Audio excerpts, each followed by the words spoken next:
Horses out, Chikatsu gets away immediately, moving a party outside. No guts, no glory. Z Senor is racing in third. Safety's goal, Billionaria is Maria's Virtual Angel, Sir Bryant, Lucky Lurky, and Towanitz is the early trailer. And going along for the first turn, we have Chikatsu, Viola and on the outside, second is No Guts, No Glory.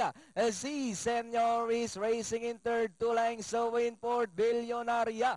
Safety's goal, this Marias, Sir Brian, Virtual Angel, Lucky Lorky, and Towanitz. This time, No Guts, No Glory takes the lead at Chikatsu. Z Senor now moving up on the outside. Then 2 lengths in fourth, Billionaria, Safety's Gold, and Marias.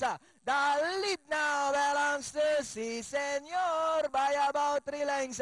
Billionaria now moving up to take second. No Guts, No Glory in third. Chikatsu moving up is Marias. As they come down at the last 150, Z Senor strides away now by about 4 lengths. Billionaria in second. Last 100 meters, we have Z Senor by about 5 lengths now over Billionaria. And finally, Z Senor. Billionaria is Maria's Virtual Angel, Safety's Gold, Lucky Lorky. Kinakaladkad si Butch.